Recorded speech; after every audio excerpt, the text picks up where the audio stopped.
Okay, so I'm headed up to Roscoe and DeSoto, where Kevin's Burgers used to be. This Carl's Jr. has been here forever. It used to be Kevin's Burgers, and now it is California Sushi. What is it?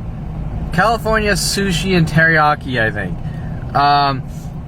So it went from the Hot Rodders, all the Hot Rodders show up at the hamburger stand, to sushi, but that was in 1988 or something. I was born in 72. When I was 16, started building cars. Brian Weaver and Shane Weeks and the crew that I didn't know were trying to help remove me from society. Brian Weaver started building cars and Shane Weeks after me with motive to remove me from society with the government psychology community. I didn't know this. So hence, they wanted to take me to Kevin's Burgers. That's pretty coincidental that my name is Kevin and this place was called Kevin's Burgers. So we are at Roscoe and DeSoto. You can see the sushi sign. I'm gonna pull in by Popeyes here from behind.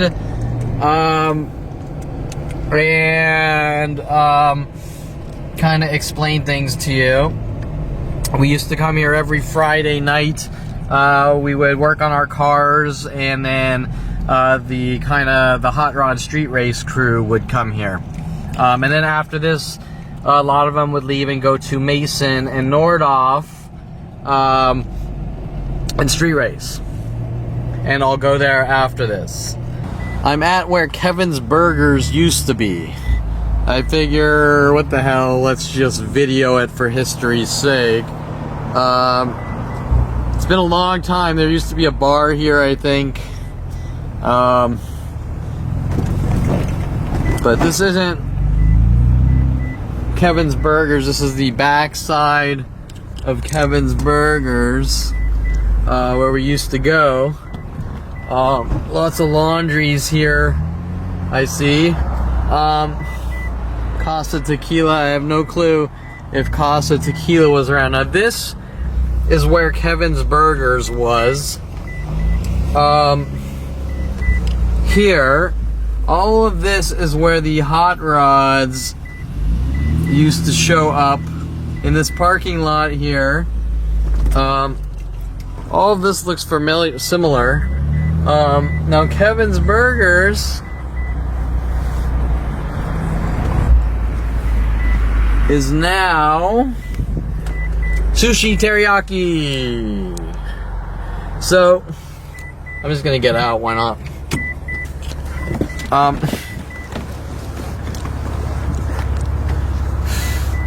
Okay, so this is where, when I was 16 and building cars, all the hot rods would show up here. The Sushi Teriyaki sign said Kevin's Burgers with a hot rodded hamburger. Sushi and teriyaki. This was all Kevin's Burgers, and obviously with Brian Weaver to try to create the paranoid schizophrenia.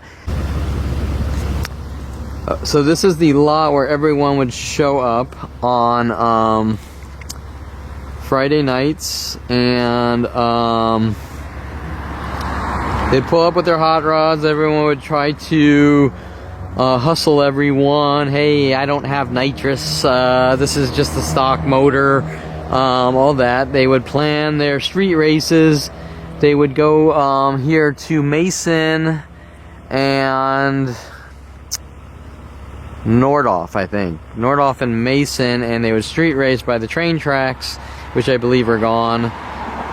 For the quarter mile, locations where people were told to, I only raced a couple of times, but people were told to launch vehicles at me. That is very strange with the amount of people street racing every Friday night. Now, is it because Kevin's an asshole? I don't think so. I didn't know or talk to any of these people, right? And they were completely strangers from all over, so that doesn't really make sense. But anyways, you get the idea. The sign over here, I think I just said it, had the hamburger, right? The hamburger with the zoomies on, And the hamburger with the zoomies on it, like a little drag race hamburger with zoomies and a wheelie bar. And so this is now what Kevin's Burgers is, sushi and teriyaki. California sushi and teriyaki. And while this lot seemed like it was much bigger when I was a young kid at 16, that's usually how it is, because you grow up and everything gets smaller, right? But there you have it, the Kevin's Burger lot, and now we know that Kevin's Burgers was created for the sole reasoning to turn me into, make it look like I'm a violent paranoid schizo to remove me from society, which is very disturbing, but that is the cards I was dealt in a horrific sense, and it doesn't make any sense, but this is where Brian Weaver with the government decided to take me and then publicly shame me for trying to kill me, which doesn't make any sense. So there it is. Kevin's Burgers, now California sushi and teriyaki. Okay, so one of the things I wanted to mention here, I came back, I forgot to mention some things. One of the things I wanted to mention was the sign right here. Had a big hamburger, like I explained, with the wheelie bars and the zoomies. The California sushi, let me fix the exposure here. So this sign with the hamburger and zoomies and the Kevin's Burgers, what is the relevance? What is the relevance of the hamburger? Hamburgers and Kevin. There's a big relevance between hamburgers and Kevin. Well, the relevance is that my brother in high school with his friends would do what they called combustion burgers. And between me working on cars and combustion chambers and explosions and this and that, there's a whole subset of things. Me frying some rings after rebuilding an engine in Hollywood, or Pineapple Joe from Hawaii Racing, calling it Black Death so that he could try to get me to say things that made it look like I'm a racist and hate black people. That was one thing. The other thing is my brother and his friends would make these combustion burgers, and the combustion burgers, what he would do is they would grill or barbecue hamburgers and try to pour as much alcohol into the hamburger meat, like wild turkey and bourbon and scotch or whatever they could find in the bar, and get the hamburger to explode on the grill. And his whole story was at one time they accidentally blew up a hamburger by putting in alcohol, too much alcohol in it. So now their endeavors at 16, or he must have been 18, was to try to explode the hamburgers, right? And you know, it was a little fun kid thing, right? Let's try to explode the hamburger. So then, after that, Brian Weaver and my brother, all working together, took me to Kevin's Burgers. Well, that's pretty coincidental that I start building cars, and I start building cars, and my friends copy me, and then they want to take me to Kevin's Burgers, same name, and at this point trying to say that I'm trying to passive-aggressively provoke, get reactions, and blow up women, right? Now, where does this come from?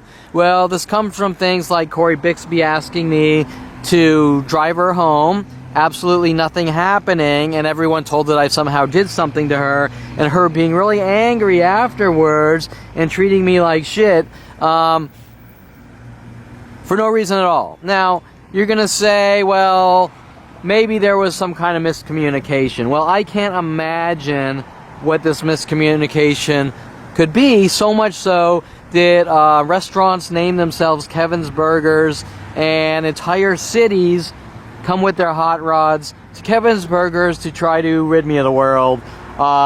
Did I blink my eyes wrong? Did I yawn wrong? Did she think I farted in the car? Hints from my father 20 years later that I supposedly pushed on the gas pedal like 1 millimeter too much on the way home, right? My point is, did you really have to do something bad to a girl to piss them off to the point where they want to hunt you down with planets full of people? And I'm talking like rape her sister and disembowel her and hang her from ceilings and things like this, right? Okay, so my point is, like everything else, that all these things that are all these things I'm being accused of worldwide are based on absolutely nothing and based on thin air, and there's nothing even close that I did to anyone. Someone just wants me dead and gone, and they have billions of government dollars to do it, right? And this starts at 5 years old.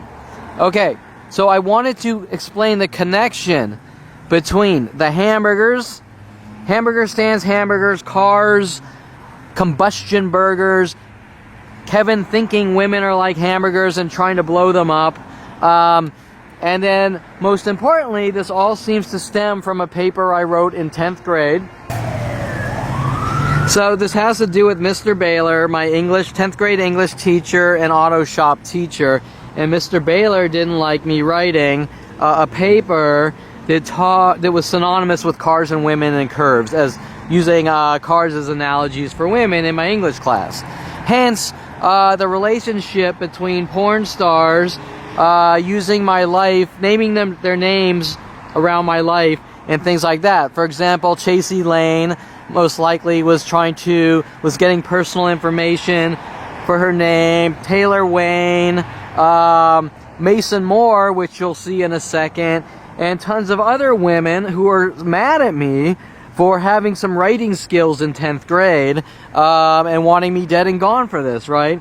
So, for example, after I leave here, we're going to go to Mason Street, where everyone used to street race, and Mason Moore's name, I'm pretty sure, like Chasey Lane, all came from my life, right? Which nobody wants me talking about, and nobody wants to explain how these people worldwide know me, right? They want to chalk it up as he's a violent paranoid schizo who at 29 turned into a violent paranoid schizo for finding out what's going on,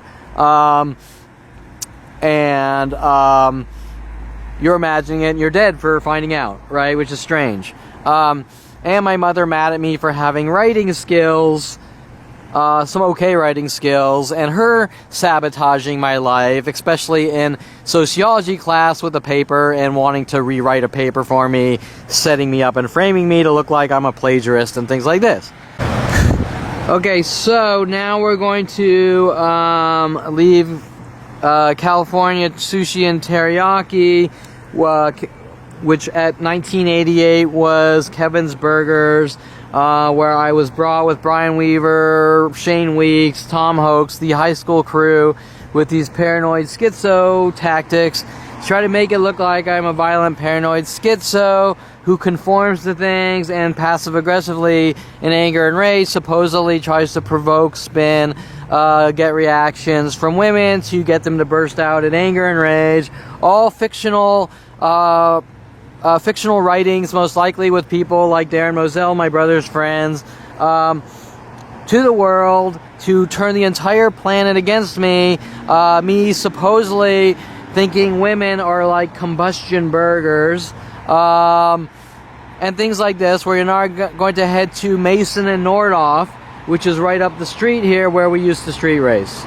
And you will see where Mason Moore got her name, most likely. I don't have proof of that, but since this is done to me, these paranoid schizo tactics are done to me all day and night, worldwide. It's pretty obvious what's going on, since I meet porn star after porn star, or that are using their names to hint about my life to flip me out, or personal aspects of my life, like Raven Bay, I believe Hunter Scott, who later on changed her name to Bridget Monroe, Bridget B, Nikki Delano, who's working with the police to arrest me on Delano Street, things like this, you will understand the connection between these worldwide groups to try to make it look like I'm a violent, paranoid schizo to rid me of the world for reasons I can't comprehend starting at 5 years old. But let's head out to Mason Street now. Okay, so I'm now hanging a left onto Soto and Roscoe. We're gonna go up to Nordhoff and then Mason, which is just up the street here. This is where this is Kevin's Burgers or Sushi Teriyaki now. This is where we would, in 1988, 1988, we would, who knows, it's 12 p.m. or 1 a.m.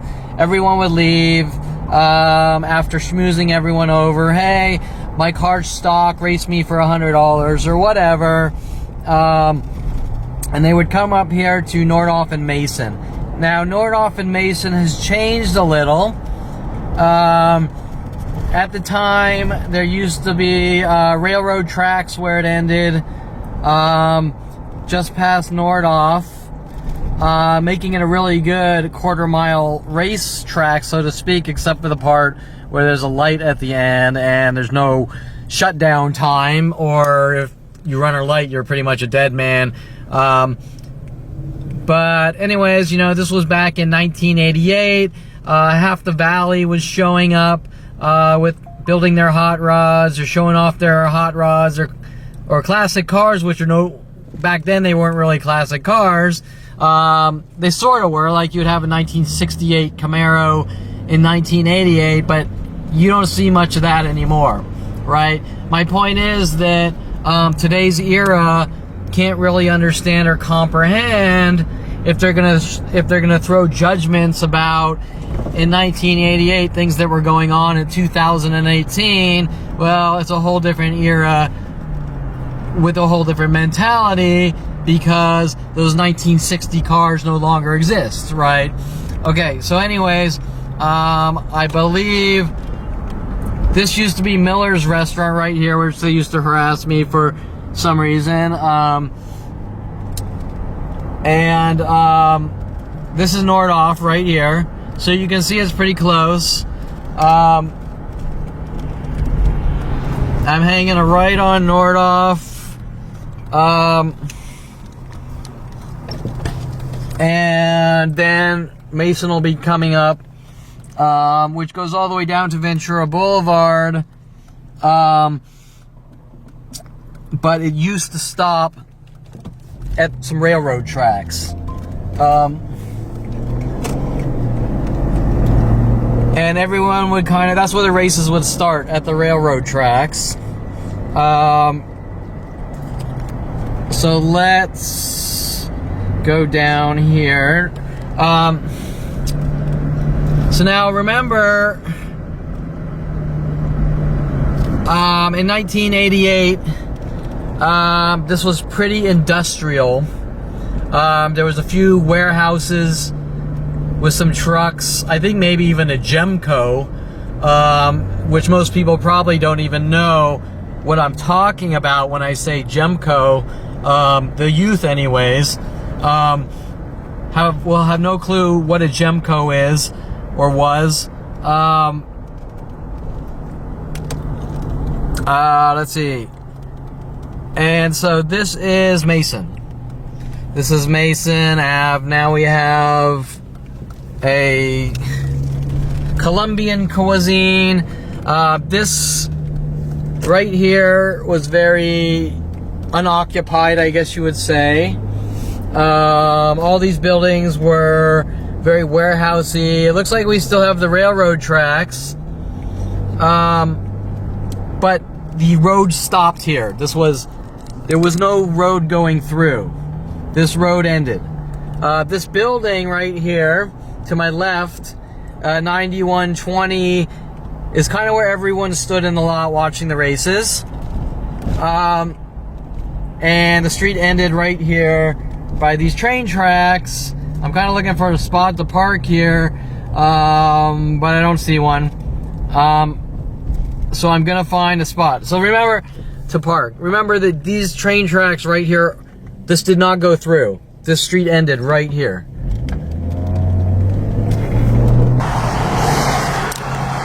Okay, I'm at 9120.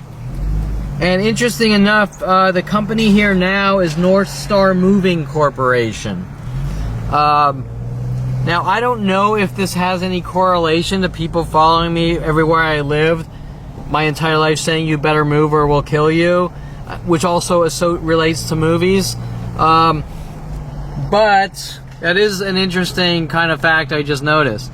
But this is 9120, and I'm just kind of pointing out that this is still kind of a trucking industrial area.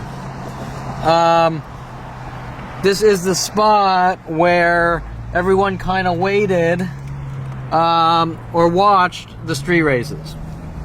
And we can see our North Star moving trucks. And the relation, I can't tell you if that's related to groups of people saying I'd better move and gonna follow me every place in the world I'm at saying you'd better move. But remember, these operations start at 5 years old, so I can't exactly tell you except that there is just a worldwide campaign to exterminate me and eradicate me over things that nobody could care less about normally.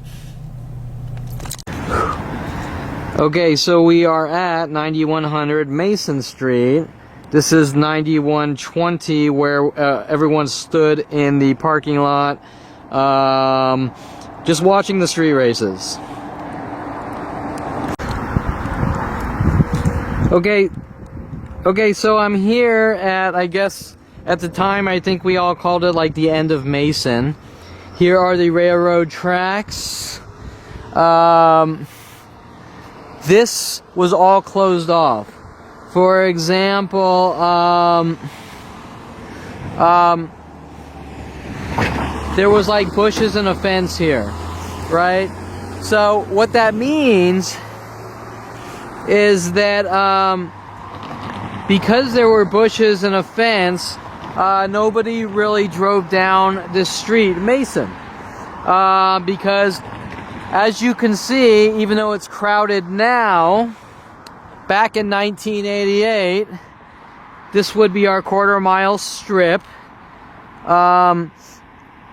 This would be our quarter-mile strip right here, and this is where everyone would wait with the people flagging the cars here to race, pretty much at the end of this piece of concrete over here, right? So this is where the two cars would line up over there. They would flag them to race over there, to the light over there, and these are all industrial buildings, which means that because these were industrial buildings, there wasn't any traffic here, right? Because the street was closed off. Nobody would drive down the street. Now it's an open street, so everyone's driving down it. Okay. So let's set the context of the situation. In 1988, everyone goes to Kevin's Burgers on Friday night. They show off their hot rods. Those that want to race get into their whole hustle deal. Hey, I don't have nitrous and it's all plumbed under the manifold or something like that, right? You know, all that bullshit. Those trying to win by bullshitting everyone else. That was kind of what they did, whatever.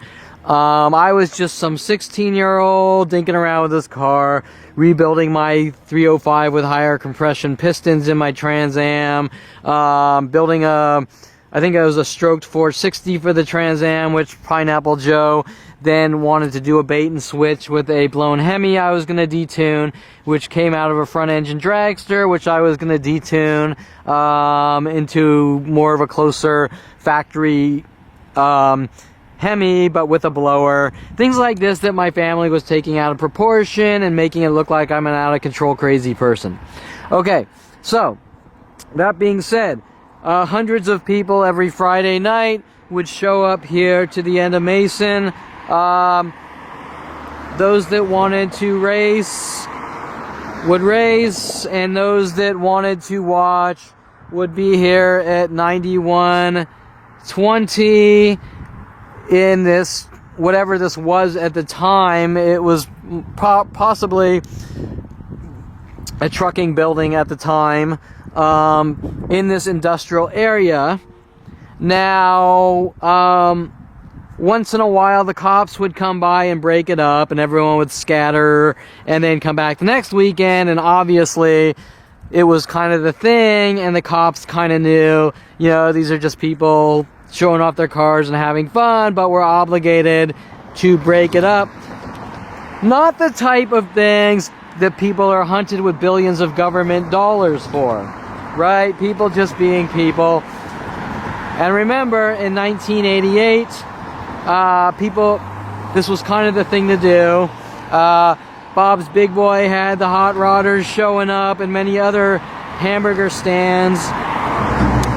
So it's within context of 1960s or actually 1950, maybe even 40s to 1970s or something, right? Or to 1980s. It's all within the context. Now, in 2018, if hot rodders showed up here, I'm sure the context would be different because there's not many classic cars left. Okay, so now let's talk about the street racing. You had street racers from all walks, right? You had the Japanese modified rice burners with nitrous. You had the Opel GTs with 454s. You had the drivable Mustangs with nitrous that you couldn't tell were souped up. And then, once in a while, you had the pro streeters, rolled off trailers, or, never mind, let me rephrase that. You had the pro streeters, which are street legal, which I didn't really see any pro streeters race. And then you actually had some of the non-streetable cars pulled off trailer and racing for money, except those guys went more down to Camarillo and Glen Oaks at like 4 a.m. Where they weren't going to be busted by cops and things like that, right? The hardcore racers that are pulling racetrack cars on the street, right? Okay, so now remember, the police are running around saying weird things, that I'm a crazy man, I've lived in a cave all my life, I'm a conspiracy theorist, all these things to cover up what they've been doing to my entire life. But the point I'm trying to make here is that the things the police and world are mad at me about aren't anything unusual. Example, all the people that took part in going to Kevin's Burgers and street racing or watching or whatever are not being hunted by the government with billions of dollars like Kevin Perlman, me, is. Why is that? Why out of all these people that avidly raced down here on Mason or went to Kevin's Burgers, why aren't they being hunted? Right? That's the question you need to be asked.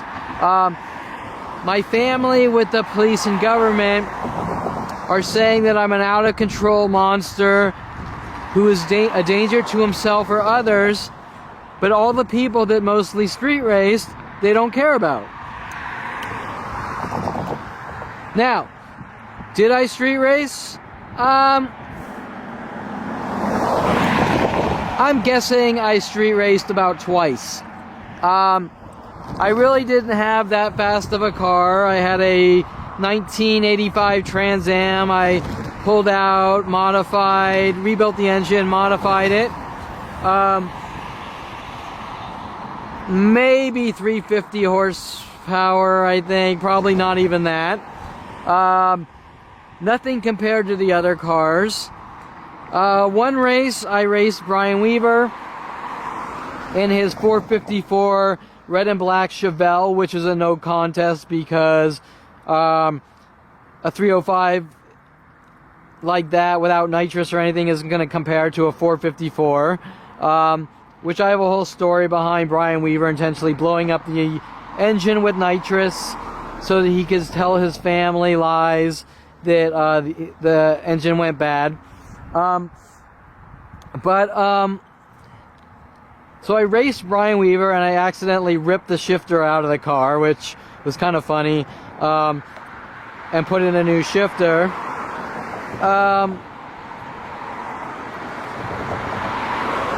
Now, the other race is the more interesting one. I can't remember who I raced, but it's not really about who I raced. It's about what they did. Now, I'm leaving the line here. I get up maybe 3/4 miles to, you see the sign up there, the yellow, red, and blue sign, and a person is waiting on the right shoulder. And when I get close, they throw their car perpendicular to the middle of the road, trying to set me up. Now, I'm not going to say I'm Mario Andretti or anything.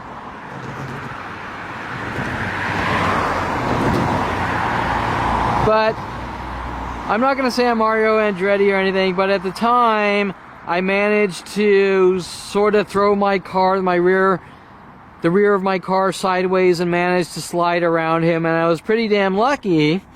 But the point is that that person was intentionally waiting for me to launch his vehicle at me to cause an accident. Now this tactic alone has been done to me my entire life, especially around 16.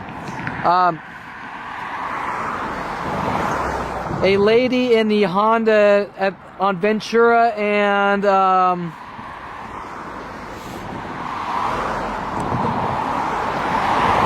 a lady waiting for me on the shoulder on Ventura Boulevard in Topanga by the old Val Surf and Honda dealership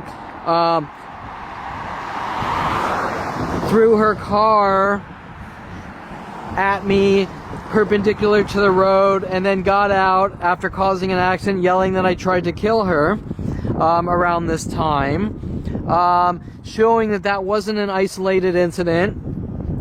In high school at 16, in the rain, a motorcycle driver slid his motorcycle in front of me, saying that I had hit him with my car. A couple years ago in Hollywood, a person with a Raven Bay flannel wedged his car in between me and a right turn, causing, a cheap couple $100 bumper tap level accident, trying to set me up to make it look like I'm a reckless driver. A guy at the Peruvian, leaving the Peruvian restaurant on Tampa, I think, like Tampa and I'm not sure, like Tampa and Plummer or Tampa and Roscoe, was waiting for me to leave the Peruvian restaurant, waiting for me on the right shoulder, launched his car in front of mine, and I managed to avoid him, but the GMC rear end couldn't take that kind of maneuver and then fishtailed into a light pole, which the police are trying to cover up. Right? These are just a couple of these things off the top of my head. Now, I don't know why they're doing it, but what I do know is my brother put a license plate frame on his car that says I swerve and hit people at random. Right? Why did my brother put a license plate frame on his car that says I swerve and hit people at random, and people worldwide are following me around, launching their vehicles in front of my car, is very strange. But remember, my brother threatened my life around 16, saying that he and his friends are going to put me in a mental institution. Another thing you might want to notice here is this guy in the trucking lot pulled up and put on his hazards in a place where you wouldn't put on your hazards, and that is one of the tactics, and recently mass groups have been following around kind of putting on their hazards when they see me, is to try to provoke and trigger me into a reaction to use against me with the police. Okay, so now I'm getting close as I'm walking to the sign here where the guy launched his vehicle at me, and I managed to avoid, like a lot of others. Most of them I managed to avoid. But now the question you need to ask is, and the sign ironically says new homes. the question you need to ask yourself is, why are the police and government spending billions to rid me of the world for things that nobody cares about? For example, of the hundreds of people that showed up here every Friday night in 1988, 89, whatever, going down to the end of Mason, they don't care about any of them except Kevin Perlman. And Kevin Perlman, wasn't a big race car driver or anything. What about the guys with the 500 horsepower Panteras, the Pro Streeters, the nitrous guys, the blown guys? They don't care about them. They just want Kevin Perlman. Do you think that's a little strange? Now also behind my truck here, there's a guy waiting with their lights on, which is a little strange. As well, showing you that I'm sitting here at 47 years old. There are people showing up, or the people that are coming this direction who see me are trying to spook and provoke me in anger.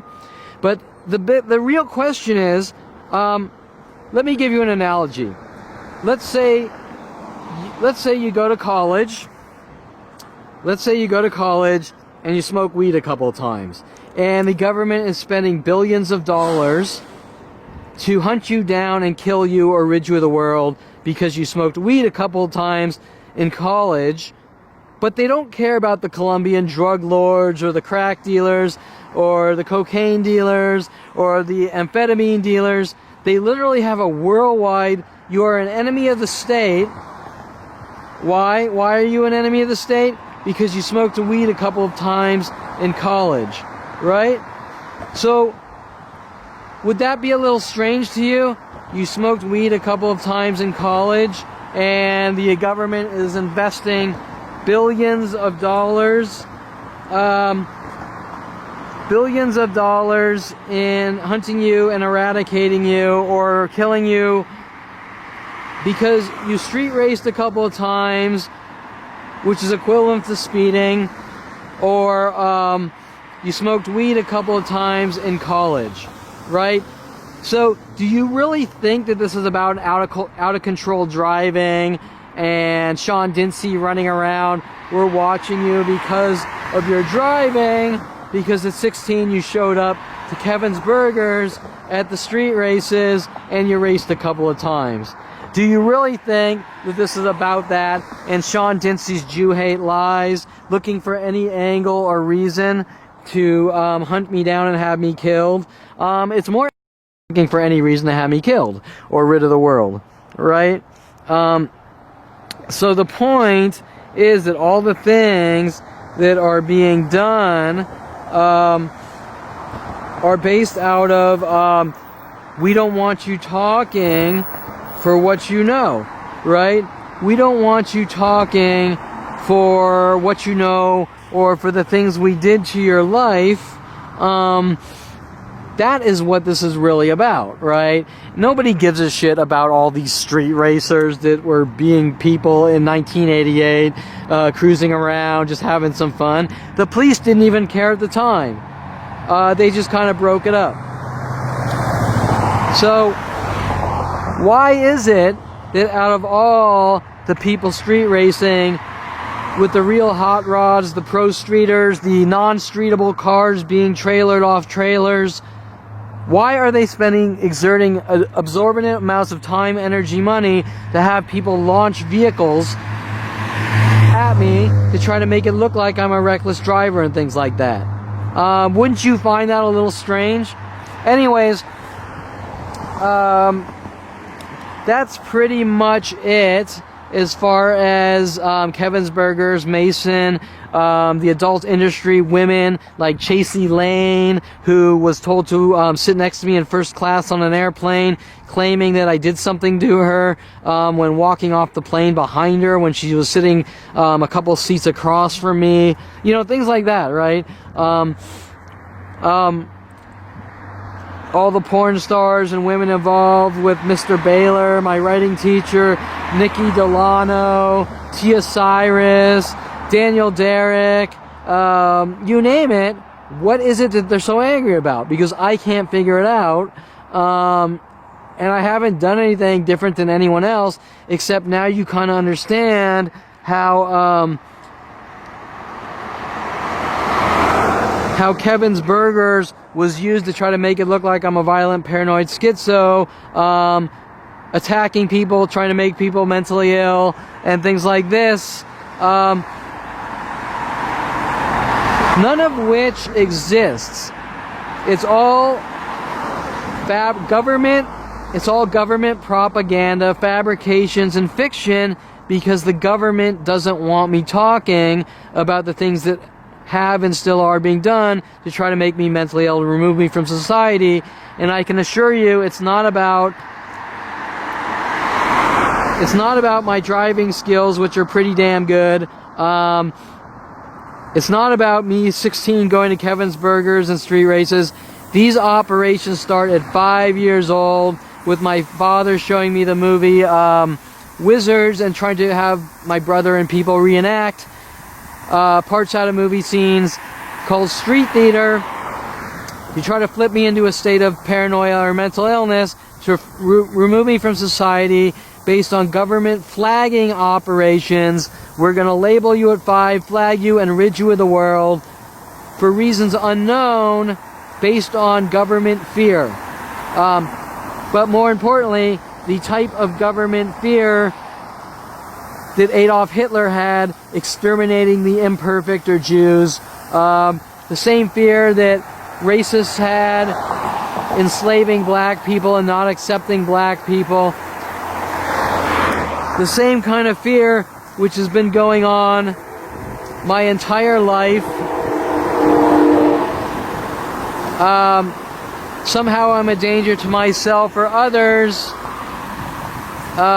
without me ever doing anything wrong, and a family doing whatever they can to stop me from having a normal life and succeeding in life with the government and psychology community out of anger, rage, and jealousy towards me.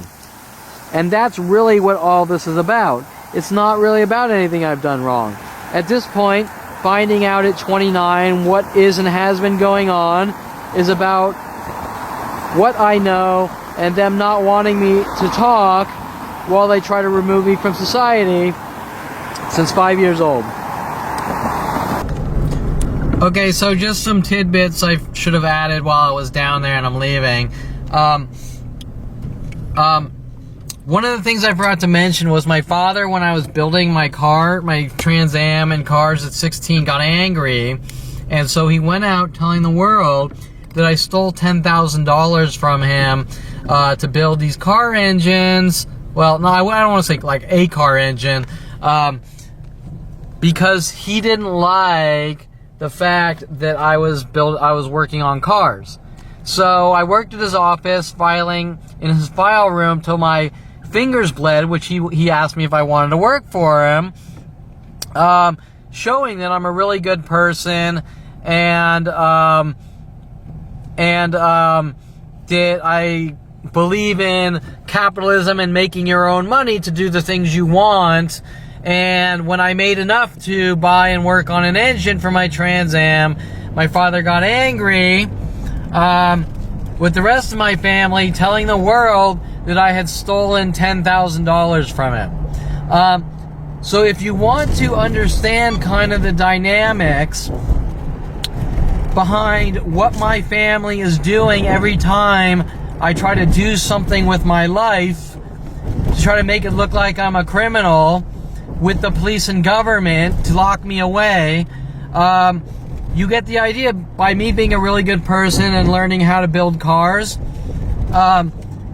and working my ass off to make money to build cars, my father made up lies with the police, telling the world that I'd stolen $10,000 from him. But remember, these lies keep switching and changing. From at 16, my father putting a bullet hole in his 300E Mercedes with the LAPD and saying I tried to kill her, scare him. At around 14, my mother saying I hit Josh Burnham in the head with a golf club. You get the idea that they're just trying to sabotage every aspect of my life to lock me away and rid me of the world. Showing the connection between the people launching cars at me and things like this. I cannot tell you why they're all taking part, which is stranger than hell to me, but I am explaining the situation based on the lies that the world's being told about me by the police and government, and then the government telling them to act as the police and judges and sentencing me and trying to set me up and remove me from society no matter what it takes. So those are all related events. How you can see how my family is hunting me down to have me killed or eradicated with the police and government for reasons I can't comprehend, other than I think he might do this or I think he might do that. Based on fear, but nothing I've ever done wrong.